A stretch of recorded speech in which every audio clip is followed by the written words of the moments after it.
अस्सलाम वालेकुम स्टूडेंट्स। उम्मीद है कि आप सब लोग खैरियत से होंगे।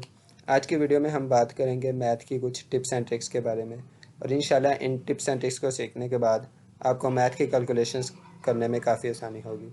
तो चलिए वीडियो की जानिब बढ़ते हैं। सबसे पहले है हमारे पास मल्टीप्लिकेशन रूल। इसमें हम बात करते हैं कि अगर हम कोई भी डिजिट उसे 10 से 100 से 1000 से या फर्दर किसी वैल्यू से मल्टीप्लाई करना है तो हम कैसे करेंगे। सबसे पहले आप एक बात सीखिए कि वो वैल्यू जिसमें पॉइंट नहीं होता उसका पॉइंट लास्ट पर होता है। जैसे कि यहाँ पे 25, अगर इसमें पॉइंट नहीं है तो इसका मतलब इसका पॉइंट लास्ट पर है। अब अगर हम 25 को 10 से मल्टीप्लाई करते हैं तो 10 में एक ज़ीरो है, तो ये पॉइंट जो है एक डिजिट आगे चला जाएगा, जैसे कि यहाँ से एरो से बताया जा रहा है, और हमारे पास आंसर आएगा 250। इसी तरह अगर हम 25 को 100 से मल्टीप्लाई करते हैं तो 100 में दो ज़ीरो आ रहे हैं, तो हमारा जो पॉइंट है वो दो ज़ीरो आगे चला जाएगा, टू डिजिट्स, और 2500 आंसर आ जाएगा। इसी तरह अगर हम 50 को 100 से मल्टीप्लाई करते हैं तो 50 का पॉइंट लास्ट पर है और 100 में टू ज़ीरो आ रहे हैं, तो ये जो पॉइंट है टू डिजिट आगे चला जाएगा, हमारा आंसर आ जाएगा 5000। इसी तरह अगर हम 200 को 10 से मल्टीप्लाई करते हैं तो 200 का पॉइंट जो है वो लास्ट पर है।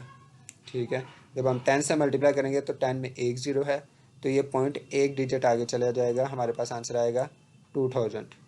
जब 200 को हम 100 से मल्टीप्लाई करेंगे तो 100 में दो ज़ीरो हैं, तो ये पॉइंट जो है ये टू डिजिट्स आगे चला जाएगा और आंसर आ जाएगा 20000। इसी तरह नेक्स्ट एग्जांपल्स देखें अगर हम, तो नेक्स्ट एग्जांपल हमारे पास है 200 मल्टीप्लाई 1000। 200 को जब हम 1000 से मल्टीप्लाई करें तो 1000 में तीन ज़ीरो है, तो ये पॉइंट जो है तीन डिजिट आगे चला जाएगा, ये हमारा आंसर आ गया। इसी तरह अगर हम 1000 को 1000 से मल्टीप्लाई करते हैं तो फर्स्ट 1000 देखें उसका पॉइंट लास्ट पर है, और 1000 से मल्टीप्लाई करें तो उसमें तीन ज़ीरो है, तो हम क्या करेंगे, ये पॉइंट जो है तीन डिजिट्स आगे ले जाएंगे, ये हमारा आंसर आ गया। उसके बाद नेक्स्ट टू एग्जाम्पल्स हैं 500 मल्टीप्लाई 100 और 40 मल्टीप्लाई 1000। अगर आपको इस रूल की समझ आ गया तो आप एक काम कीजिए, आप वीडियो को पॉज कीजिए और इन्हें खुद से सॉल्व करने की कोशिश कीजिए, और उसके बाद वीडियो को स्टार्ट करके देखिए कि आपका आंसर ठीक है या नहीं। 500 को अगर हम 100 से मल्टीप्लाई करते हैं तो 500 का पॉइंट लास्ट पर है, और 100 जिससे हम मल्टीप्लाई कर रहे हैं उसमें दो ज़ीरो हैं, तो हमारा जो पॉइंट है वो दो डिजिट आगे चला जाएगा, यानी कि हमारा आंसर आएगा 50,000। इसी तरह अगर हम 40 को 1000 से मल्टीप्लाई करते हैं तो 1000 में तीन ज़ीरो हैं, तो हमारा पॉइंट जो है वो तीन डिजिट आगे चला जाएगा और आंसर आ जाएगा 40,000। ये था हमारे पास मल्टीप्लिकेशन का रूल। नेक्स्ट रूल अगर हम देखें तो नेक्स्ट रूल है हमारे पास डिवीजन रूल। डिवीजन रूल जो है ये काफ़ी हद तक मल्टीप्लिकेशन से मिलता जुलता है, इसमें भी हम जो है पॉइंट की ही बात करेंगे। सपोज करें अगर हम 10 को 10 से डिवाइड करते हैं तो फर्स्ट 10 जो है हमारे पास उसका पॉइंट लास्ट पर है, जिसे हम डिवाइड कर रहे हैं, और उसे डिवाइड करना है हमने 10 से। 10 में एक ज़ीरो आ रहा है, तो हमारा जो पॉइंट है वो एक डिजिट पीछे आ जाएगा, यानी कि हमारा आंसर आएगा 1.0। इसी तरह अगर हम 400 को 10 से डिवाइड करते हैं तो 400 का पॉइंट लास्ट पर है, 10 से डिवाइड कर रहे हैं, 10 में एक ज़ीरो है, तो हमारा पॉइंट एक डिजिट पीछे आ गया, आंसर आ गया 40.0। इसी तरह अगर हम 730 को 10 से डिवाइड कर रहे हैं तो 10 में एक ज़ीरो है, तो पॉइंट एक डिजिट पीछे 73.0 आंसर आ गया। इसी तरह 490 को अगर हम 100 से डिवाइड कर रहे हैं तो 100 में दो ज़ीरो हैं, तो हमारा जो पॉइंट होगा वो टू डिजिट्स पीछे आ जाएगा, यानी कि 4.90 हमारा आंसर होगा। इसी तरह अगर हम 811 को डिवाइड करते हैं 100 से तो 100 में दो ज़ीरो आ रहे हैं, तो हमारा जो पॉइंट है वो टू डिजिट्स पीछे आ जाएगा, यानी कि 8.1111 जो है वो हमारा आंसर आ जाएगा।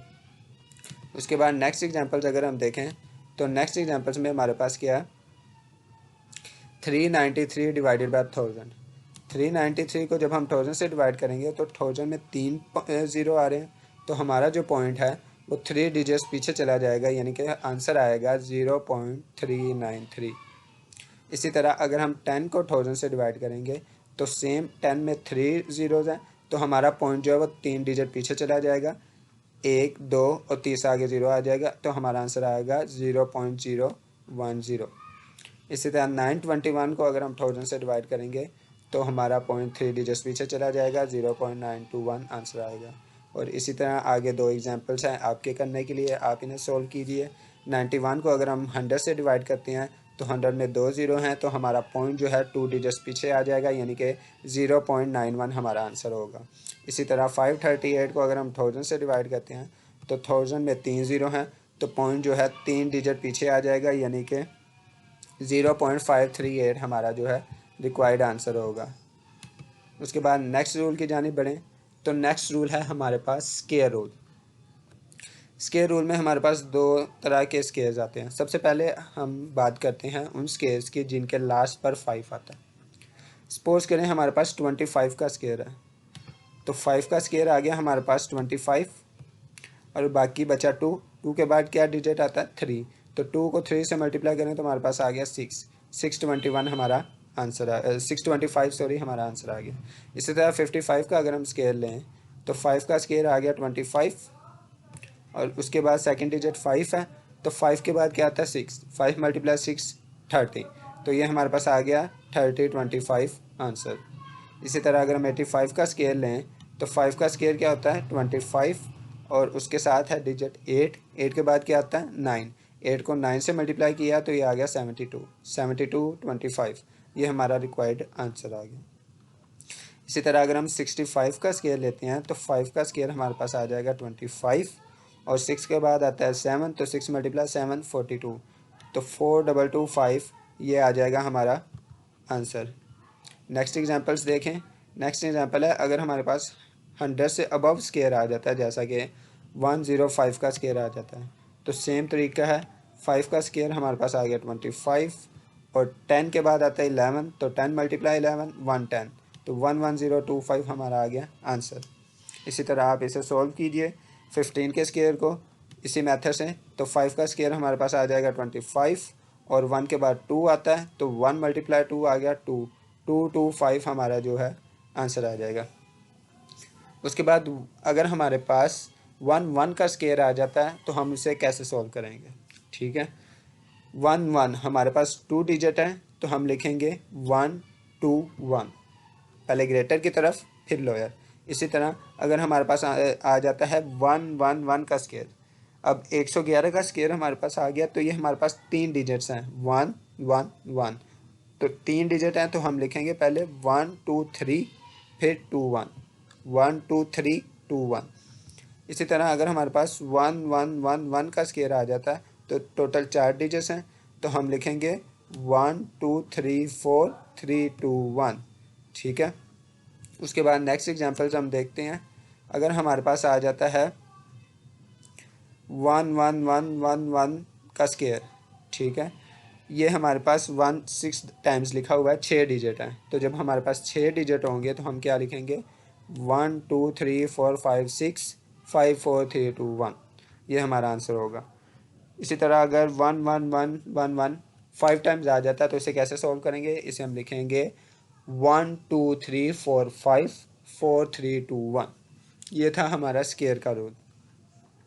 उसके बाद अगर मल्टीप्लिकेशन का एक और रूल है कि मल्टीप्लिकेशन विद 11, अगर हमारे पास कोई भी वैल्यू आ जाती है और हमें कहा जाता है कि उस वैल्यू को 11 से मल्टीप्लाई करें, तो उसे सोल्व करने का बहुत ही ज़्यादा ईजी तरीका है, मैं अभी आपको बताता हूँ। सपोज करें अगर हम 23 को मल्टीप्लाई कर रहे हैं 11 से, तो क्या होगा 23 को मल्टीप्लाई कर रहे हैं तो हम 2 और 3 को नीचे लिख लेंगे, 23 को हम नीचे लिख लेंगे और 3 और 2 की सम क्या होती है 5, तो 5 सेंटर में लिख देंगे, 253 हमारा आंसर आ गया।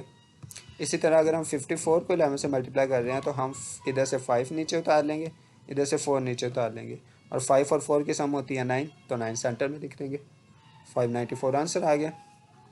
इसी तरह अगर हम 62 को 11 से मल्टीप्लाई करना चाहें तो हम 6 को वैसे नीचे उतार लेंगे, 2 को वैसे नीचे उतार लेंगे और 6 और 2 को ऐड करें, 6 और 2 कितने होते हैं हमारे पास 8, तो 8 जो है वो हमारे पास सेंटर में आ जाएगा, ये 682 ये हमारा आंसर आ गया। उसके बाद नेक्स्ट एग्जांपल्स देखें। नेक्स्ट एग्जांपल में अगर हमने 10 को 11 से मल्टीप्लाई करना हो तो क्या होगा, हम 1 को वैसे नीचे उतार लेंगे और इधर से 0 को वैसे नीचे उतार लेंगे और 1 और 0 को ऐड करें तो हमारे पास आंसर आता है 1, तो 110 हमारा आंसर आ गया। इसी तरह अगर हम 79 को 11 से मल्टीप्लाई करना चाहें तो सेम 7 को हम नीचे उतार लेंगे और 9 को इधर से नीचे उतार लेंगे उसके बाद 7 और 9 को हम ऐड कर, जब हम ऐड करेंगे तो हमारे पास आंसर आएगा 16। 16 में से 6 नीचे आ गया, 1 जो है वो ऊपर कैरी आ जाएगा। 7 में जब हम 1 ऐड करेंगे तो हमारे पास 869 आंसर आ गया। इसी तरह 9 2 को जब 11 से मल्टीप्लाई करेंगे तो 2 भी नीचे आ गया और इधर से 9 भी नीचे आ गया। 9 और 2 को हमने ऐड किया, हमारे पास आंसर आया 11, 1 नीचे आ गया और 1 जो है वो इसमें ऐड हुआ तो 9 बन गया 10, 1012 आंसर आ गया। इसी तरह 100 को अगर हम 11 से मल्टीप्लाई करें तो ये 0 भी नीचे आ गया, ये साथ वाला 0 भी नीचे आ गया, इधर से ये 1 भी नीचे आ गया और उसके बाद 100 को ऐड करें तो हमारे पास आंसर आता है 1, तो 1100 आंसर आ गया। इसी तरह 200 को 11 से मल्टीप्लाई करें तो ये 0 भी नीचे आ जाएगा, ये 0 भी नीचे आ जाएगा, उसके बाद इधर से ये 2 नीचे आ जाएगा, उसके बाद 200 को ऐड करें तो हमारे पास आंसर आता है 2, तो फर्स्ट डिजिट के बाद हम 2 लिख देंगे तो 2200 हमारा आंसर आ गया। इसी तरह अगर हम 150 को 11 से मल्टीप्लाई करें तो क्या आएगा, ये 0 भी नीचे आ गया, इधर से ये 5 नीचे आ गया और इधर से ये 1 नीचे आ गया। उसके बाद 0 को 5 को और 1 को ऐड करें हमारे पास आंसर आएगा 6, तो फर्स्ट डिजिट 1 के बाद हम 6 लिख देंगे तो 1650 हमारा आ जाएगा आंसर। उम्मीद है कि आपको ये टिप्स और ट्रिक्स अच्छी लगी होंगी और पसंद आई होगी। वीडियो अच्छी लगी हो तो वीडियो को लाइक कीजिए और चैनल को सब्सक्राइब कीजिए। मिलते हैं नेक्स्ट वीडियो में, तब तक के लिए अल्लाह हाफिज़।